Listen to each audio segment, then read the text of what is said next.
Hello મિત્રો, નમસ્કાર. NC classes ચેનલમાં તમારું હાર્દિક સ્વાગત છે.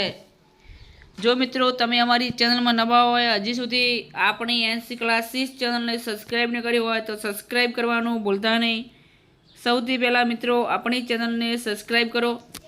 હવે મિત્રો એક વાત કરીએ છીએ કે ખાસ કરીને સુપ્રીમ કોર્ટનો જે ચુકાદો સ્વીકારીને રાજ્યના નાના વિભાગે એક ઠરાવ કર્યો છે કે જૂન 2006થી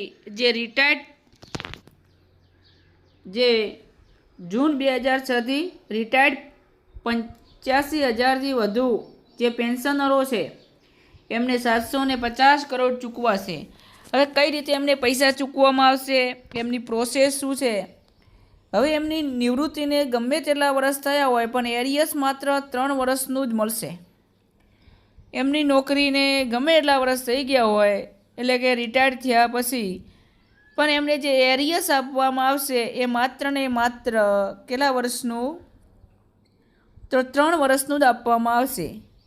તો મિત્રો સંપૂર્ણ માહિતી આપણે થોડી કટિંગમાં જોઈ લઈએ શું છે. બરાબર, ગુજરાત સરકારે 30 જૂન 2006 કે પછીના વર્ષોમાં 30 જૂને રિટાયર્ડ થયા હોય તેવા અંદાજે 85,000થી વધુ પેન્શનરને જુલાઈ મહિનાનો ઇજાફો ગણી પેન્શન આકારવા નિર્ણય કર્યો છે.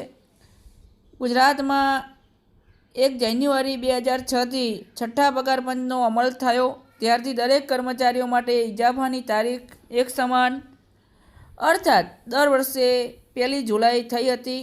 આથી પેન્શન આકારણીને લઈને છેક સુપ્રીમ કોર્ટ સુધી ચાલેલી ન્યાયિક લડતને અંતે ગુજરાત સરકારે જૂન 2006 કે પછીના વર્ષોમાં 30મી જૂને નિવૃત્ત થયેલા તમામ પેન્શનરને ₹750 કરોડ ચૂકવવાનો નિર્ણય કર્યો છે. 2006 એના પછીના વર્ષોમાં એટલે કે 30મી જૂન, બરાબર, 30મી જૂનની વાત કરી છે. એમ તો ઘણા થયા છે નિવૃત્ત, પણ માત્ર 30 જૂનની વાત કરી છે. ખાસ ધ્યાન રાખજો. નાના વિભાગના ડેપ્યુટી સેક્રેટરી I.D.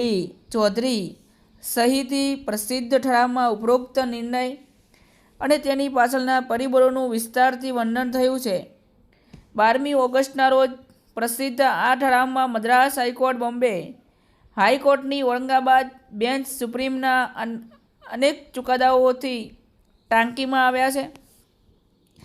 એમને સમજાવતા નાના વિભાગના ટોચના અધિકારીએ કહ્યું કે ગુજરાતમાં છઠ્ઠું પગાર પંચ અમલમાં આવ્યું તે પહેલાં કર્મચારી સેવામાં જોડાયા તે તારીખને આધારે દર વર્ષે પગારમાં ઇજાફો આપવામાં આવે છે. છઠ્ઠા પગાર પંચના અમલની દરેકને ઇજાફા માટે દર વર્ષે 1 જુલાઈ નિયત થતા વર્ષ 2006થી જેઓ 30મી જૂને રિટાયર થતા હતા તો એમને ઇજાફા સાથેનું પેન્શન મળતું નહોતું. ખરેખર તો જે ઇજાફા માટે લાયક હતા વર્ષ પૂર્ણ કરતા, પરંતુ 30 જૂને રિટાયર્ડ થતા હતા, તેથી તેમને અન્યાય થઈ રહ્યો હતો. તેથી સરકારે સુપ્રીમના ચુકાદાને સ્વીકારીને ઉપરોક્ત નિર્ણય કર્યો છે કે જેમાં એરિયસ મુદ્દે ગૂંચવણો સર્જાતા નિવૃત્તને ગમે તેટલા વર્ષ થયા હોય પરંતુ તે પૈકી માત્ર 3 જ વર્ષનું એરિયસ ચૂકવવા નિર્ણય કર્યો છે.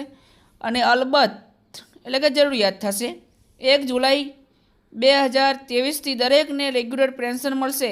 ઉપરાંત રજા પગાર, ગ્રેજ્યુટી તો મળશે. આ નિર્ણયથી સરકારી તિજોરી ઉપર અંદાજે ₹750 કરોડનું ભારણ આવશે. જો કે વર્ષોથી જેમને અન્યાય થતો હતો તે દૂર થશે. હવે મિત્રો 1 જુલાઈ 2023 દરેકને રેગ્યુલર પેન્શન મળશે એવી અહીંયા વાત કરી છે. તો મિત્રો તમે આપણી ચેનલમાં નવા હોય તો લાઇક, શેર અને સબસ્ક્રાઈબ કરવાનું ભૂલતા નહીં. આપણે ફરી નેક્સ્ટ વિડીયોની અંદર મિત્રો મળીશું. જય હિન્દ, જય ભારત.